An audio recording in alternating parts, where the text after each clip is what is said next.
जो data actually available है वो 5% ऑफ टोटल डेटा है, टोटल, बाकी 95% प्राइवेट है। तो ऑल्दो एलएलएम इतना पावरफुल है, बट कंपनी हो गया, ऑर्गेनाइजेशन हो गया, पर्सनल, हम अपना डेटा अपने पास रखना चाहते हैं। करेक्ट। तो यहाँ पे रैग की सबसे ज्यादा इंपॉर्टेंस है कि तो प्राइवेसी एक मेजर कंसर्न है जिसको सॉल्व करता है रैग। राइट, मतलब ज्यादातर कंपनीज को जिनकी भी डॉक्यूमेंटेशन ज्यादा जरूरत पड़ती है या पॉलिसीज हैं, उनको तो बना ही देना चाहिए। एजेंटिक रैग, ये भी आजकल बहुत सुनने में मिल रहा है। एजेंटिक रैग और रैग में क्या डिफरेंस है? और इसका सबसे फायदे ये है कि इसको आप डाउनलोड कर सकते हो और जो भी ओपन तो करेंगे बस।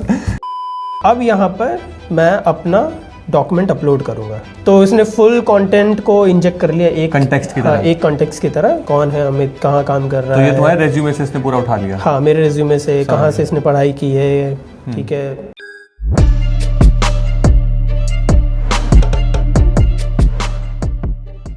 LLM stands for large language model.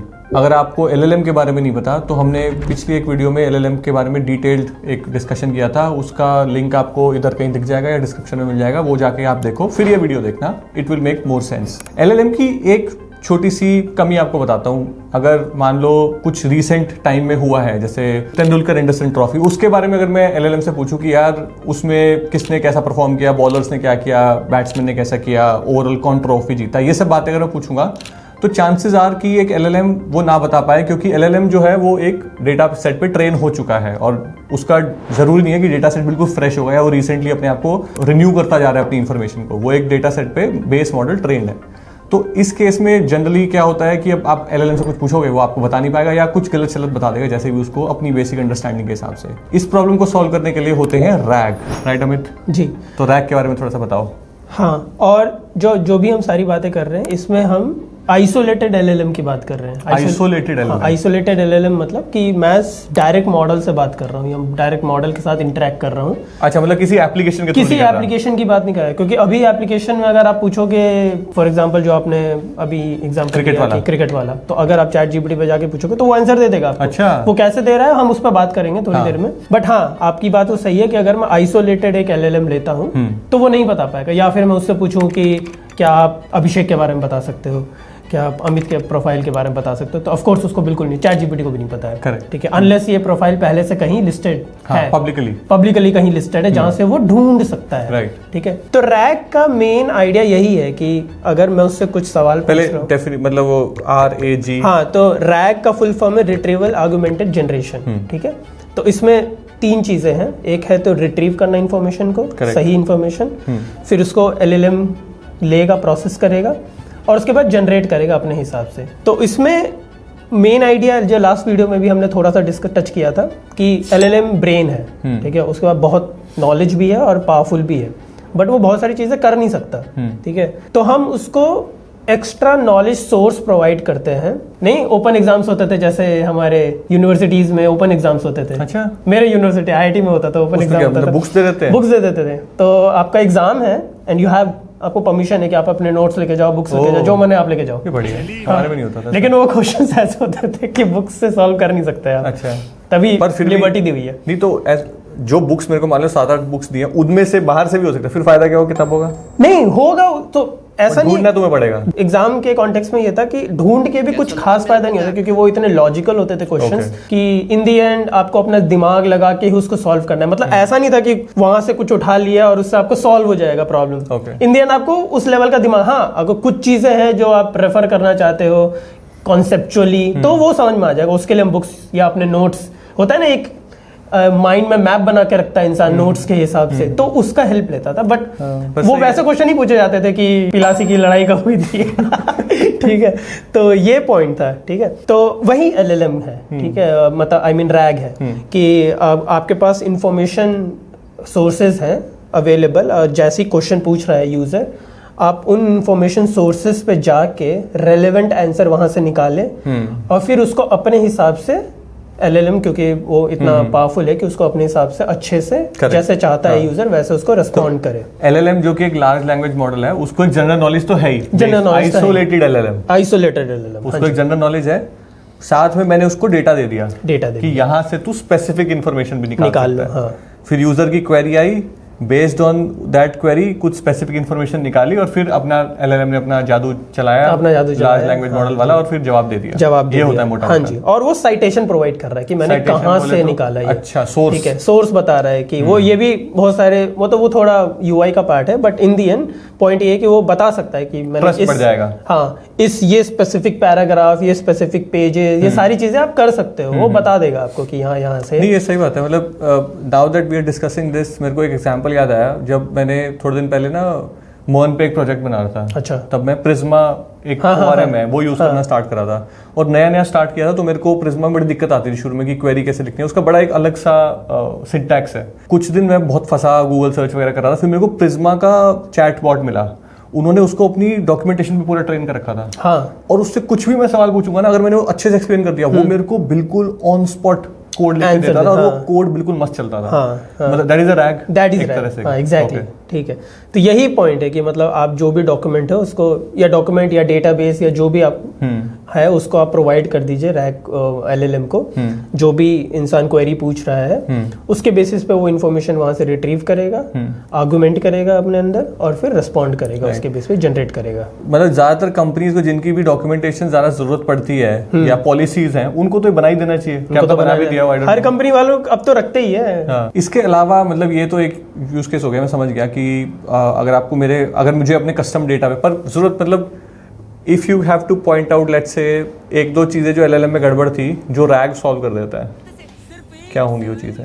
एक तो सबसे बड़ी प्रॉब्लम ये है कि मैंने बोला था, याद कीजिए सबसे पहली बार जब एलएलएम की हम बात कर रहे थे कि इसका आर्किटेक्चर कैसा है और इसको कैसे बनाया जाता है, तो मैंने एक चीज बोली थी कि जो डेटा एक्चुअली अवेलेबल है वो 5% ऑफ टोटल डेटा है, टोटल थ्योरेटिकली, ठीक है। बाकी 95% प्राइवेट है, ठीक है। तो ऑल्दो एलएलएम इतना पावरफुल है but it doesn't have everything, ठीक है। और वो पॉसिबल भी नहीं है क्योंकि हर कंपनी हो गया, ऑर्गेनाइजेशन हो गया, पर्सनल, हम अपना डेटा अपने पास रखना चाहते हैं। तो यहाँ पे रैग की सबसे ज्यादा इंपॉर्टेंस है कि प्राइवेसी को कैसे सिक्योर भी रख सके। आप क्लाउड पे अपना डेटा एक्सपोज भी नहीं करना चाहते हो। अगर आप सब कुछ, फॉर एग्जांपल अगर आप चैट जीपीटी यूज कर रहे हैं आज, और बहुत सारे ऑर्गेनाइजेशन प्रिवेंट करते हैं कि आप कुछ भी अपलोड ही नहीं करने देगा, ठीक है, वो वाइट लिस्ट नहीं कर रखा है। तो आप कैसे अपने ऑर्गेनाइजेशन के अंदर ऐसा सिस्टम डिजाइन कर सकते हैं जो रैग आर्किटेक्चर बेस्ड हो, प्राइवेसी को मेंटेन किया हुआ और आपके डेटा पे काम करे, ठीक है। तो प्राइवेसी एक मेजर कंसर्न है जिसको सॉल्व करता है रैग, ठीक है। तो आपका डेटा एक्सपोज भी नहीं हो रहा और आपके उस पर काम भी कर रहे हैं। दूसरा प्रॉब्लम है कि जो मेरे डेटा सोर्सेज हैं वो अलग अलग डिफरेंट जगह पे हैं, ठीक है। हो सकता है मेरे पास बहुत सारे डॉक्यूमेंट्स हैं, या मेरे पास ह्यूज डेटाबेस है, इसमें बहुत सारी टेबल्स हैं, ठीक है। या फिर मेरे पास डिफरेंट आजकल लोग मतलब पहले से ही लोग एक्सेल शीट्स रखते हैं, डिफरेंट अनस्ट्रक्चर्ड एक्सेल शीट्स हैं। अब उनको समझना, समराइज करना और उसके बेसिस पे एनालाइज करना, ये बहुत ही डिफिकल्ट टास्क है, ठीक है। रैग इसको सॉल्व करता है बहुत ईजिली, ठीक है। आपके पास एक बहुत ही डिस्ट्रीब्यूटेड अनस्ट्रक्चर्ड बहुत सारी एक्सेल फाइल्स है प्रोसेस की, आपने रैग बनाया, वो चूज करेगा एक्सेल फाइल्स को और उसके बेसिस पर आपको एनालिसिस करके दे देगा, ठीक है। तो ये जो अनस्ट्रक्चर्ड को स्ट्रक्चर फॉर्मेट में रिस्पॉन्ड करना बेस्ड ऑन क्वेरी, ये रैग अच्छे से करता है। तीसरा मेजर थिंग जो है वो है कि पैसा। अगर अब पैसा हमने लास्ट वीडियो में थोड़ा सा ये भी समझा था कि हम एलएलएम को फाइन ट्यून भी कर सकते हैं थोड़ा सा। फाइन ट्यून का मतलब है कि एक तरीके से ट्रेन ही कर रहे हैं बस थोड़े कम डेटा सेट पे। उसमें बहुत सारे जो ट्रांसफॉर्मर आर्किटेक्चर के जो बहुत सारे लेयर्स है उसको फ्रीज करके रखते हैं, कुछ लेयर्स को हम ओपन करके रखते हैं कि इनको फाइन ट्यून कर सकें, इनके वेट्स मतलब फाइन ट्यून कर सकते हैं उसको बहुत स्मॉल डेटा शब्दों में, स्पेसिफिक डेटा सेट पे उसको फिर से ट्रेन किया जा सकता है अपनी स्पेसिफिक रिक्वायरमेंट्स के हिसाब से। तो रैग जो था उसमें हमने आइसोलेटेड एलएलएम को उठाया और अपने डेटा उसको दे दिया, एक्सेस दे दिया ताकि उसके पास हमारी स्पेसिफिक इंफॉर्मेशन हो। Fine tuning is different, right? तो रैग और फाइन ट्यूनिंग एक बार थोड़ा सा टैप करते हैं कि दोनों में फर्क क्या है। फाइन ट्यूनिंग में क्योंकि आप एलएलएम के साथ खिलवाड़ कर रहे हैं, एलएलएम में घुस रहे हो आप थोड़ा, ठीक है। तो थोड़ा इसको थोड़ा सा समझते हैं। फाइन ट्यूनिंग में मेरे पास एलएलएम है, ठीक है, आइसोलेटेड है, सिर्फ एलएलएम है, मतलब सिर्फ एलएलएम है। कोई भी एलएलएम, आपने लामा 3.2 ले लिया, 3.3 ले लिया, या जीपीटी का कोई ले लिया वर्जन, जो भी है, आपके पास डेटा से अपनी कंपनी का डेटा सेट है जो क्वेश्चन आंसर करके है, ठीक है। क्वेश्चन और गिवन कॉन्टेक्स्ट और उसके बेस पे वो आंसर दे, मान लीजिए, ठीक है। तो मैंने ऐसा बहुत सारे डेटा पॉइंट्स बनाए और उसको इस एलएलएम पे ट्रेन कर दिया, एलएलएम को इस डेटा सेट पे ट्रेन कर दिया, फाइन ट्यून कर दिया, क्योंकि मैं बहुत कम डेटा सेट पे इसको चला रहा हूँ, मतलब ऐसा बोला तो बिलियंस ऑफ टोकन्स पे नहीं चला रहा हूँ, ठीक है। तो इससे क्या होगा, अब मैं जैसे भी कोई क्वेश्चंस पूछूंगा, स्पेसिफिक क्वेश्चन पूछूंगा, तो उस तरीके से ही वो जवाब देगा जैसे मैंने उसको बताया इस डेटा सेट। मतलब क्वेश्चन आंसर एक तरह से लेबल्ड डेटा दे, हाँ लेबल डेटा ही दे दी, सुपरवाइज ही करते हैं मोस्टली, ठीक है। तो इस बहुत स्पेसिफिक टास्क या समराइजेशन रिलेटेड टास्क दे दिया या कुछ स्पेसिफिक टास्क दे दिया। फाइन ट्यूनिंग का मैं एक और एग्जांपल देख रहा था, उसमें था कि यूज केस था बड़ा अच्छा, and I think you will relate with it more. उसमें था कि जैसे हर इंडस्ट्री की एक अलग टोनैलिटी होती है ट्रस्ट बिल्ड करने के लिए, लीगल का स्पेसिफिकली होता है कि उसमें तुम्हें एक तरीके से बात करनी है। तो जनरली जो भी लीगल के अराउंड एप्लीकेशंस कर रहे हैं वो बेस एलएलएम को उठा के उसको फाइन ट्यून करते हैं ताकि वो बात जो करे वो ट्रस्टेबल हो, ऐसा ना हो कि कुछ भी हो कूल तरीके से नहीं बताना। एग्जैक्टली उस तरीके से बात कर सके, तो उस वहां पे, और उसके बाद उतना नॉलेज हो, उतना डेटा हो अपने दिमाग में कि वो उस लेवल पे बात कर सके, तो हम फाइन ट्यून करना। तो अगर एक अच्छा यूज केस में सोचो, अगर बहुत खतरनाक इंप्लीमेंटेशन करना है, तो it could be a rag and a fine tuned LLM, दोनों को मिक्स भी कर सकते हैं। हाँ, तो यूजुअली अभी जो हम मॉडल्स करते हैं वो कुछ तो बिल्कुल स्क्रैच से ट्रेन होते हैं, कुछ तो फाइन ट्यून्ड होते हैं कि बेस मॉडल ले लिया और उसको फाइन ट्यून कर दिया। जैसे मैं चाहता हूँ कोडिंग में बहुत अच्छा हो, बाकी टास्क में ठीक ठाक रहे, बट कोडिंग में वो बहुत अच्छा हो जाए, तो मैं उसको कोडिंग रिलेटेड डेटा सेट पे बहुत अच्छे से ट्रेन करूंगा। वो फाइन ट्यूनिंग हो रही है, वो फाइन ट्यूनिंग हो गई, ठीक है, क्योंकि मैंने बेस मॉडल लिया और उसको कोडिंग पे ज्यादा ट्रेन किया, ठीक है, फाइन ट्यून किया, ठीक है। अब उसके बाद मैं उस पे रैग बना सकता हूँ कि वो डिफरेंट डॉक्यूमेंटेशंस के, लेट्स से अगर अब कोई नया गिटहब रेपोजिटरी बना जी कि जो बहुत अच्छा है किसी स्पेसिफिक, लेट्स से एजेंटिक या NA10 की हम जो बात कर रहे थे उस पे डॉक्यूमेंटेशन है पहले से, और इसको नहीं है, इसका नॉलेज फाइन ट्यून हुआ कोडिंग के ऊपर हुआ इन जनरल।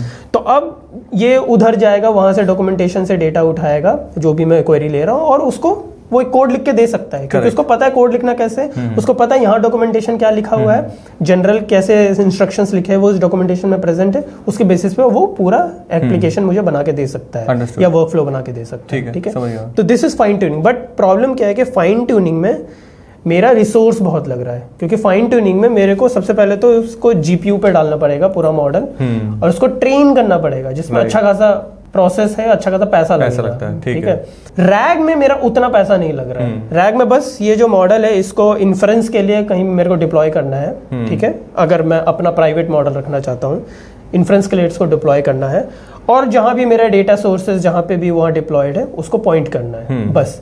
तो ये सस्ता है। तो रैग में मोर और लेस ये हो रहा है कि वो रिट्रीवर कुछ एक होता है मैकेनिज्म, जिससे कि क्वेरी के बेसिस पे मैं अपने डेटाबेस से डेटा लाऊंगा, और वो एज अ कॉन्टेक्स्ट बस भेज दूंगा कि भैया ये देख ले, इस डेटा के हिसाब से ये सवाल पूछा गया, इसका जवाब वैसा कुछ, राइट, ओके, ठीक है। वो मैं बहुत सारी फाइन ट्यूनिंग में मेरे को उसको ट्रेन कर रहा हूं, थोड़े छोटे डेटा करना है पर फिर भी ट्रेन करना है बेस मॉडल को। ओके, तो ये रैग हो गया, फाइन ट्यूनिंग हो गया। अब एजेंटिक रैग, ये भी आजकल बहुत सुनने में मिलता है। एजेंटिक रैग और रैग में क्या डिफरेंस है? हाँ, तो एजेंटिक रैग अभी का जो कोई भी आप एप्लीकेशन देख ले, चाहे चैट जीपीटी देख लीजिए, अच्छा, या मेटा ए का जो लामा है, वो एग्जैक्टली एजेंटिक एआई ही है। अगर मैं उससे कोई भी सवाल पूछता हूँ, चाहे वो रियल टाइम डेटा पे ही आधारित क्यों ना हो, वो सही सोर्स को चूज करेगा और उसके बेसिस पे मेरे को रिस्पॉन्ड करेगा। नाउ एजेंटिक पार्ट यहाँ पे क्या है कि वो डिसाइड कर सकता है कि कौन सा डेटा सोर्स मुझे चूज करना चाहिए बेस्ड ऑन क्वेरी। अच्छा, रैग में जो एक्सटर्नल डेटा सोर्स था, इसमें बीच में एक एजेंट है जो डिसाइड कर लेगा कौन से डेटा सोर्स से उठाऊं नई इंफॉर्मेशन। हाँ, तो रैग जो है, जो वैनिला रैग है, वो बहुत ही डिटर्मिनिस्टिक है। उसके पास कोई चॉइसेस नहीं है, उसको हर बार इसी डेटा सोर्स पे जाना है, एग्जैक्ट वही कॉन्टेक्स्ट, वो भी डिफाइंड है कि वो कॉन्टेक्स्ट कैसे चूज करना है क्वेश्चन पे। वो सिमिलैरिटी सर्च करते हैं, तो जैसी सिमिलैरिटी सर्च उसके थ्रेशोल्ड के ऊपर आएगा, वो सारे डेटा वो उतना कॉन्टेक्स्ट उठाएगा, उसके अपने अंडर लाएगा और उसके बेसिस पे वो रिस्पॉन्ड कर देगा। तो फ्रीडम नहीं है इतना, ठीक है, बहुत ही डिटर्मिनिस्टिक हो गया कि ठीक है, जैसे क्वेश्चन आए, गया यहाँ डेटा सोर्स पे, सिमिलैरिटी के बेसिस पे इतने चार चंक्स उठाए, उसको अपने उसके लिए अगर वहां नहीं मिला तो बोल देगा मुझे नहीं पता है, एग्जैक्टली वही मेरा ट्रूथ का सोर्स है, वरना वही जो भी मैंने सोर्स दी, जितना भी बड़ा सोर्स दिया उतने में सही है। एजेंटिक में मैं उसको टूल प्रोवाइड कर सकता हूँ, मल्टीपल डेटा सोर्सेज प्रोवाइड कर सकता हूँ, और उसको ये बोल सकता हूँ कि अब तू अपना दिमाग लगा कि कहाँ से तेरे को चूज करना है। मतलब मैं एक कंपनी के लेवल पे इम्प्लीमेंटेशन देखूं, तो मैंने उसको उसके पॉलिसी के डेटाबेस का दे दिया एक्सेस, एम्प्लॉय डेटाबेस का एक्सेस दे दिया, कोई और डेटाबेस है, हाँ। 3-4 एक्सेस दे रही है और क्वेश्चन के हिसाब से तू देख ले कहाँ तेरे को कहाँ से तेरे को मिल रही है। सही सिंपल, या फिर तू सारे कंबाइन कर, हाँ अच्छा, या तू सारे कंबाइन करके अपना रीजन, वो तेरी सूझबूझ है, वो तेरी सूझबूझ है, तुझे अपना दिमाग लगाना है। अब यहाँ पे तेरे को दिमाग डिसीजन लेना है, करेक्ट। सो यहाँ पे डिसीजंस लेता है एजेंटिक के, फिर जो सिंपल एजेंट्स भी बनाते हैं वहाँ पे भी डिसीजन का ही सिस्टम है, तो यहाँ पे वो डिसीजन ले सकता है। And then it can act also, कि उस वो जो मैंने लिया इन्फॉर्मेशन, ये नहीं कि उसको सीधे दे दिया, अब मैं उसके बेसिस पे क्या करना है वो भी उसको मैं डिसाइड कर सकता हूँ। ठीक है, अगर जैसे मान लीजिए अगर मैंने अपने कंपनी के हिसाब पॉलिसी, आप जो बोल रहे हैं पॉलिसी वाला एक एजेंटिक रैग बनाया, तो अगर पॉलिसी के हिसाब से अगर उसको एक रेड फ्लैग या ग्रीन फ्लैग या ऑरेंज फ्लैग जैसा उसको फ्लैग रेज करना है, वो भी वो कर सकता है कि भाई ये ऑरेंज फ्लैग है, मेल आ गया सबको, ठीक है, तो मैं एक ऐसा एजेंट बना सकता हूँ जो कि विच कैन एक्ट। ये एजेंटिक रैग हो गया। एंड ऑल्सो चैट जीपीटी का मेरे को नहीं पता, बट यू आर ट्रू, मैंने रिसेंटली वो परप्लेक्सिटी यूज करना स्टार्ट करा, वहां पे वो शुरू में दिखाता है बकायदा कि इन सोर्सेज से मैं डेटा इकट्ठा कर रहा हूँ, और फिर वो पूरा रिपोर्ट बनाता है। मेरे को परप्लेक्सिटी का आंसर उतने अच्छे नहीं लगे, बट ठीक है, वो एटलीस्ट मेरे को सोर्सेज दिखाता है। चैट जीपीटी मेरे को सोर्सेज नहीं दिखाता है। नहीं, आप सोर्सेज उसमें अगर एक्सप्लिसिटली आप मेंशन करो कि शो मी द सोर्सेज, तो वो पूरा सोर्सेज आपको बता देगा। या ग्रॉक में भी अगर देखो डीप थिंकिंग का एक आता है ऑप्शन, ग्रॉक मैंने कभी यूज नहीं किया। हाँ, अगर आप यूज करोगे तो उसमें जैसे ही अच्छा है, चैट के लिए मैं शुरुआत में देखा था ट्विटर पे सब लोग उससे बातचीत कर रहे थे, वो तो बढ़िया, वो क्योंकि उसका डेटा सोर्स ट्विटर है। ओके, ट्विटर एक मेजर डेटा सोर्स है ग्रॉक के लिए, जो कि किसी और में अवेलेबल नहीं है, तो ये उसका यूएसपी हो गया। तो ये उसकी फाइन ट्यूनिंग होगी ट्विटर के डेटा पे, या वो ट्रेन ही ट्विटर के ट्रेन ही हुआ है वो, या वो रैग ट्विटर के डेटा पे भी ट्रेन हुआ है। नहीं, रैग भी है, अच्छा, रैग भी है, बट हाँ, इट्स अ मिक्स, क्योंकि वो अभी जो डेटा जो अभी ट्वीट हो रहे हैं उनका भी पता है उसको। हाँ, उनका पता है एक्टिवली, उसके बाद एक्सेस है ट्विटर के डेटाबेस, एग्जैक्टली, एक्टिव एक्सेस भी है, प्लस वो ट्रेन भी हुआ है सम टोकन्स ट्विटर के टोकन्स पे, कि कैसे लोग रिस्पॉन्ड करते हैं ट्विटर पे, वो आइडिया है उसको, इन जनरल उसको वो आइडिया है। और जो भी आप चैट जीपीटी, अभी जो GPT-5 आ गया, ठीक है, उस पे आप बहुत सारी चीजें कर सकते हैं बेस्ड ऑन कॉन्टेक्स्ट। आप 3D गेम बना सकते हो, वहाँ पे पूरा कैनवस क्रिएट कर देता है सामने के सामने, वेब ऐप बना सकते हो सामने के सामने, ठीक है। और सबसे बड़ा कॉन्टेक्स्ट लेंथ उसका बढ़ गया है, तो whole application you can just provide in the canvas पे पूरा एप्लीकेशन ही वो जनरेट कर देता है। तो मतलब क्या इससे रैग की जरूरत कम होगी? अगर मान लो जैसे कॉन्टेक्स्ट लेंथ बढ़ गया है, तो मैं जो डेटाबेस का एक्सेस उसे दे रहा हूँ, मैं क्या पूरा डेटाबेस चैट में नहीं दे सकता उसको कि ले ये देख और इसके बेसिस पे जवाब दे मेरे को? नहीं, पूरा डेटाबेस तो नहीं दे सकते। एक उसके दो रीजन है, एक तो मेरा डेटाबेस बहुत ह्यूज हो सकता है, तो context, just one interruption, context length या context window is the context that you give to any LLM application, की उसको बता दिया कि देख ये सारा डेटा है, इसके बेसिस पे तेरे से जो भी सवाल जवाब करूंगा वो करियो। तो पहले वो कुछ 1 लाख तक होता था कैरेक्टर्स या टोकन्स तक, कि उतना ही वो याद रखता था, उसके बाद वो भूल जाता था, या उससे ज्यादा नहीं वो एक बारी में ले पाएगा। अब वो शायद काफी बढ़ा दिया है, मिलियंस में हो गया, तो उसको बहुत सारी इन्फॉर्मेशन एक साथ दे सकते हो और उसके बेसिस पे उससे चैट कर सकते हो, वो याद रखेगा, उसी कॉन्टेक्स्ट से बात करेगा। So that's what Amit is saying कि वो कॉन्टेक्स्ट बढ़ गया है। हाँ, और जनरेशन का टोटल कॉन्टेक्स्ट, जो कॉन्टेक्स्ट होता है टोटल प्रॉम्प्ट प्लस जनरेशन का कॉन्टेक्स्ट माना जाता है। तो जितना आपने प्रॉम्प्ट में कॉन्टेक्स्ट यूज किया, जो बचा है वो आपका जनरेशन में यूज होगा, ठीक है। तो क्योंकि टोटल कॉन्टेक्स्ट लेंथ जब बढ़ गया, तो आप प्रॉम्प्ट भी ज्यादा बड़ा दे सकते हो, प्लस उसके पास स्पेस भी, इतना फ्रीडम भी है कि वो उतना जनरेट कर सके, ठीक है। तो ये यूजुअल जो GPT-5 या अभी के जो मॉडल्स आने वाले हैं उनमें ये चीज बढ़ गई है। ओके, तो रैग हो गया कि एक बेस LLM, आइसोलेटेड LLM उठाया, उसको एक अपना डेटा सोर्स दिया, और वहां से वो उसका एक तरह से पॉइंट ऑफ ट्रूथ हो गया। उसको कुछ भी अगर नहीं पता, वो यहाँ से देखेगा, based on the query data निकालेगा और उसके बेसिस पे जवाब देगा। इस डेटा सोर्स में उसको नहीं मिला तो बोलेगा नहीं पता। फाइन ट्यूनिंग हो गया कि बेस LLM को मैंने ट्यून कर दिया, कुछ थोड़ा सा डेटा सेट और दे दिया कि मेरे स्पेसिफिक यूज केस के हिसाब से भैया तू ये सीख जा, पर ये कॉस्ट ज्यादा लगता है इसमें। Rag is relatively. और एजेंटिक रैग ये हो गया कि वो एक तरह से रैग का एडवांस फॉर्म है, कि बजाय कि एक डेटा सोर्स के मैं उसको मल्टीपल डेटा सोर्स दे सकता हूँ और उसको बता सकता हूँ कि देखिए ये सारे डेटा सोर्स का एक्सेस है तेरे पास, और फिर बेस्ड ऑन द क्वेरी वो अपने आप देखेगा कि कहाँ से उठाऊं, सबसे उठाऊं, कैसे कंपाइल करूं और दूं। So that's agentic rag. या फिर नहीं भी चूज कर सकता है, हाँ, या फिर ना भी चूज करे, और ये एजेंटिक रैग है। All the latest application, chat GPT, perplexity वगैरह, वो एक तरह से एजेंटिक रैग ही है। तो ये हमने अभी तक सीखा। अब क्या थोड़ा सा कुछ हैंड्स ऑन कुछ देखें रैग वगैरह का, थोड़ा सा उससे और क्लैरिटी आ जाएगी। एक सिंपल सा एग्जांपल, हाँ, एक छोटा सा, ठीक है। चलो, उसके लिए तो लैपटॉप चाहिए। अरे वाह मैं एक ओपन सोर्स एप्लीकेशन यूज कर रहा हूँ जो LM स्टूडियो है। LM स्टूडियो फ्रीली अवेलेबल है, गूगल पे करना है बस। LM डेस्कटॉप एप्लीकेशन है, डेस्कटॉप एप्लीकेशन है, ठीक, ओपन सोर्स है। और इसका सबसे फायदे ये है कि इसको आप डाउनलोड कर सकते हो और जो भी ओपन तो करेंगे पर ओपन सोर्स है तो इसका फायदा ये है कि जो भी ओपन सोर्स मॉडल्स हैं जो हगिंग फेस अवेलेबल है वो सारे आप इस पे डाउनलोड कर सकते हो और अपने पीसी पे चला सकते हो मॉडल्स को। तो चैटबॉट आप अपने पीसी पे बना सकते हो विदाउट कोडिंग, ठीक है। तो मैं वही करने वाला हूँ। तो मैंने एक मॉडल पहले से डाउनलोड कर रखा है, ठीक है। ये कौन सा मॉडल है? हर्मस 3। तो जो भी मॉडल है वो आप यहाँ पे चूज कर सकते हो। हर्मस 3 ये कौन सा मॉडल है? लामा 3.2 का वर्जन है। Okay, so Llama is the Meta का LLM। मेटा का LLM, ठीक है। तो ये सारे अवेलेबल LLMs हैं जो बताया यहाँ पे अवेलेबल है, ठीक है, इसके रिपोजिटरी पे। अंडरस्टूड। हगिंग फेस से ही मॉडल कार्ड उठा रहा है ये।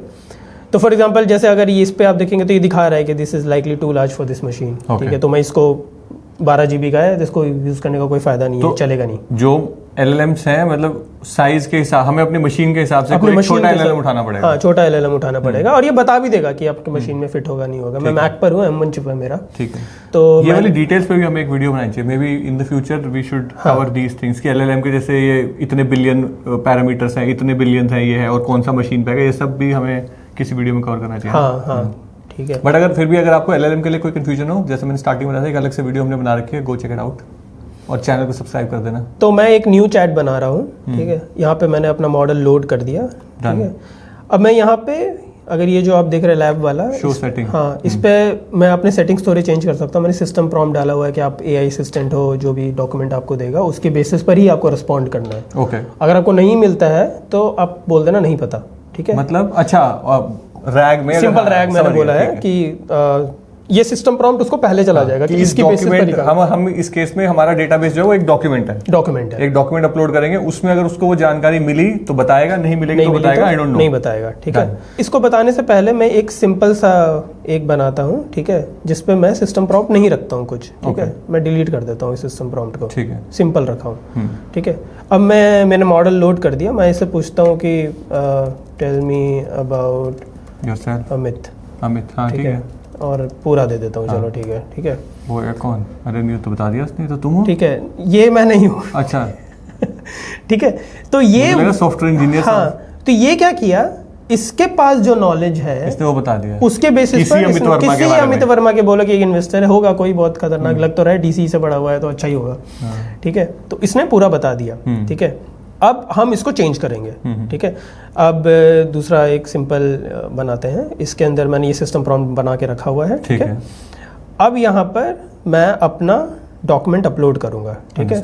यहाँ पे मैं गया और मेरे पास अपना होगा, ये मेरा प्रोफाइल है, CV है मेरा, ठीक है। तो मैं अपना CV अपलोड कर दिया एंड देन अब उसको पता है कि अमित वर्मा कौन है। उसको अच्छा, पता तो हाँ, पहले तो पहले भी था, लेकिन वो किसी अमित वर्मा के बारे में पता। अब तुम बोलोगे इस डॉक्यूमेंट के बेसिस पे बता। तो अगर अब तुम मुझसे पूछोगे टेल मी अबाउट अभिषेक अलावा, तो वो बोलेगा मुझे नहीं पता, या वो हेल्यूसिनेट करेगा। हेल्यूसिनेशन का ये एक एग्जांपल हो जाएगा, ठीक है। तो अब यहाँ पे सारा प्रोसेस शुरू हो गया। तो अच्छा, बोल रहा है चोजन कंटेक्स्ट इंजेक्शन स्ट्रेटजी। हाँ, तो इसने फुल कंटेंट को इंजेक्ट कर लिया एक कंटेक्स्ट की तरह, एक कंटेक्स्ट की तरह, चंक में नहीं डिवाइड किया। अगर बड़ा डॉक्यूमेंट होता तो उसको चंक करता है, ठीक है। अब ये प्रॉम्प्ट को कर रहा है। अब then it says everything about me, कि क्या है, कौन है अमित, कहाँ काम कर रहा है। तो ये तुम्हारे रेज्यूमे से इसने पूरा उठा लिया? हाँ, मेरे रेज्यूमे से, कहाँ से इसने पढ़ाई की है, ठीक है, सारा जो भी डिटेल्स है ये दे रहा है। अब पूछ के देखते किसी और का, ठीक है। अब मैं इससे पूछता हूँ अभिषेक के बारे में, ठीक है। टेल मी अबाउट अभिषेक, ठीक है। एंड देन ठीक है, इसको मैं डालता हूँ, ठीक है। Then it says, I do not have any information about individual name. In the it says also कि in the document provided by you कहाँ है। तो अभी एक LLM है जिसको वैसे बहुत ज्ञान है, बट क्योंकि मैंने उसको अपने डेटाबेस से लिंक कर दिया कि तुझे इसी के बेसिस पे आंसर्स देने हैं, तो अगर उसको कुछ नहीं पता होगा बता देगा नहीं मिला। That's a good thing. Good thing. अब इसमें क्या क्या, एक तो बॉटलनेक आपने ये देख लिया कि ऐसा भी तो हो सकता था कि शायद इसको अभिषेक के बारे में पता हो, पर हम चांस जनरल हो गया ना। हाँ, तो वह हम चांस नहीं ले रहे हैं, क्योंकि हम श्योर नहीं है कि वो हेल्यूसिनेट करेगा कि नहीं करेगा। और सो मेरा यूज केस मान लो डिफाइंड है, मुझे मान लो वही कंपनी की पॉलिसी के बारे में आ गया जैसे, या मेरे को अपने कुछ एम्प्लॉय से रिलेटेड बताना है, कुछ क्लिकअप के टास्क है, किसी टास्क मैनेजमेंट से ट्रेन करना है, तो अगर कोई टास्क एग्जिस्ट नहीं करता बोल दे नहीं है। हाँ, क्योंकि वहां पे मैं चाहता भी नहीं, वहाँ मैं चाहता ही नहीं। हाँ, वहाँ पे तो ये इसका मेन आइडिया है। ठीक है। बट वही एजेंटिक रैग की अगर हम बात करते हैं तो वो ज़्यादा पावरफुल है। वो मैं क्वेश्चन पूछता तो वो सही जगह पे जाता, ढूंढता अभिषेक के बारे में, या फिर वो मेरे से फॉलो अप क्वेश्चन पूछता कि आप किस अभिषेक की बात कर रहे हो। ठीक है, आप इस अभिषेक की बात कर रहे हो, क्योंकि वहां पे हम चांसेस नहीं लेना चाहते, but still we want to be थोड़ी प्रिसाइज एंड कन्वर्सेशंस और थोड़ा कोशिश करे, वो थोड़ा कोशिश करे, अपना दिमाग लगाए। यहाँ पे उसने दिमाग, यहाँ पे बहुत डिटर्मिनिस्टिक है, या तो पता है या तो नहीं पता है, हमें नहीं पता। ठीक है, अगर मैं इससे कुछ ऐसा सवाल पूछता हूँ जो सिर्फ डॉक्यूमेंट में अवेलेबल हो सकता है उसको अपने आप भी पता हो, उसके बाद उसके ऊपर ट्रेनिंग मटेरियल हो, पर मैं नहीं चाहता ज्यादा एडवेंचरस। हाँ, ज्यादा एडवेंचरस। मतलब यूज केस के हिसाब से देखा जाए तो ना, कि कॉर्पोरेट लेवल पे या एंटरप्राइज लेवल पे जो मेरे को समझ में आ रही है, बच्चों की पढ़ाई के लेवल पे, जैसे एक यूनिवर्सिटी का सिलेबस कुछ है, मैं नहीं चाहता उस सिलेबस से बाहर जाए। हाँ, ये मेरा सिलेबस है, ये मैंने एक अपना कॉलेज का LLM बनाया है। देख, बच्चे जब पूछेंगे इस सिलेबस में से ही बताना है, तुझे नहीं ज्यादा ज्ञान फैलना चाहिए। नहीं, ये तो ये कर रहा है, वो नासा ये कर रहा है, नहीं, मुझे नहीं चाहिए। तो दैट्स अ फाइन एग्जांपल। तो इसके अलावा कुछ और, ये तो रेज्यूमे वाला हो गया। और हम जैसे बहुत सारे जो लीगल डॉक्यूमेंट्स हैं, अगर हम उन पे काम करना चाहते हैं, ठीक है, तो फॉर एग्जांपल लेट्स से एक लीगल डॉक्यूमेंट अपलोड करते हैं, तो एक मतलब हम PDF वगैरह दे सकते हैं। तुमने PDF दिया था अभी? हाँ, मैंने हम PDF दे सकते हैं। इस पे तो, इस पर्टिकुलर ऐप पे तो मैं PDF दे सकता हूँ, टेक्स्ट फाइल दे सकता हूँ, CSV फाइल्स भी दे सकता हूँ। PDF से समझ लेता है? हाँ, PDF से समझ लेता है, टेक्स्ट फाइल पे से समझ लेता है। बट अगर आप ChatGPT पे जाओ या किसी ऐसा खुद से एप्लीकेशन बनाना चाहो तो multiple source database connect. Students के लिए अगर मेरे पास मेरे स्कैन्ड नोट्स के डॉक्यूमेंट है तो मैं इसको दे सकता हूँ? हाँ, दे सकता हूँ, और उसके बेसिस पे उससे बातचीत करो, वो कर देगा। बढ़िया यार। हाँ, करते ही हैं लोग। करते हैं? हाँ, करते हैं। पता नहीं, आजकल लोग असाइनमेंट ऐसे ही कर रहे हैं। तो सही है यार, दैट्स अ गुड थिंग। हाँ, LM स्टूडियो अगर आपने यूज करा कमेंट में बताना हमें भी। मैंने भी, मतलब LM स्टूडियो के बारे में मुझे पता है, but this particular use case I never thought of. May be शायद मुझे अब नोट्स वगैरह की वो जरूरत नहीं पड़ती है। वो भी है, हमारा काम। दैट्स अ गुड थिंग यार। तो यूजुअली लोग LM स्टूडियो, कितनी लाइफ आसान हो गई है यार। बट LM स्टूडियो नहीं यूज कर रहे हैं लोग डायरेक्टली ChatGPT यूज कर लेते हैं। ChatGPT भी कर देता है ये? हाँ, वहाँ अपलोड कर सकते हैं आप। बढ़िया यार। You can go to ChatGPT, वहाँ पे आप अपने document, Excel file, CSV file, doc file, PDF file, कोई भी document, it will take it as a context. हाँ, and based on that question answer चलेंगे। क्वेश्चन आंसर चलेंगे। सही, नाइस। बस उसका एक जो ड्रॉबैक है वो प्राइवेसी आपकी चली गई। हाँ, वो तो इसमें भी चली गई। इसमें क्यों चली गई? क्यों?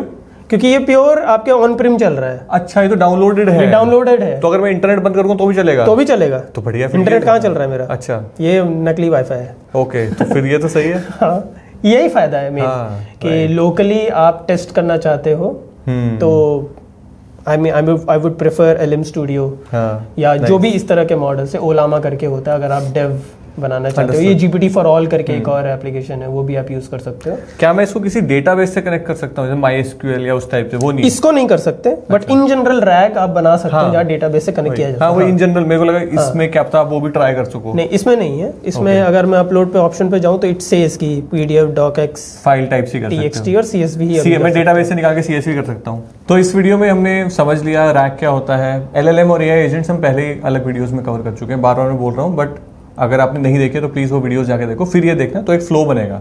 इस वीडियो में हमने समझा रैग क्या होता है, फाइन ट्यूनिंग क्या होती है, और एजेंटिक रैग क्या होता है, और इन सब में थोड़ा थोड़ा सटल डिफरेंसेस क्या हैं, इनकी एप्लीकेशंस, और हमने अमित ने हमें LM स्टूडियो का यूज़ करके एक एक्चुअल रैग छोटा सा सैम्पल बना के दिखाया भी कि किस तरीके से एक रैग वर्क करता है। उसमें हमने एक PDF अपलोड करी। PDF की जगह, PDF is a data source, वो एक PDF हो सकती है, 10 हो सकती है, 1000 हो सकती है, एक डेटाबेस हो सकता है, कुछ भी हो सकता है। That's the basic architecture of rag, जैसे रैग काम करता है। तो अगर आपको ये वीडियो पसंद आई हो तो वीडियो को लाइक करना, अपने दोस्तों के साथ शेयर करो, अपने कॉलेज में, अगर कॉलेज स्टूडेंट हो तो कॉलेज में, स्कूल स्टूडेंट हो स्कूल में, सब लोगों के साथ शेयर करो, कंपनी में हो तो कंपनी वालों के साथ शेयर करो, सबके साथ शेयर करो, पापा मम्मी दादा सबके साथ शेयर करो। और अगर चैनल को सब्सक्राइब नहीं किया है तो चैनल को सब्सक्राइब कर दो। Thank you so much for watching the video. See you in the next one.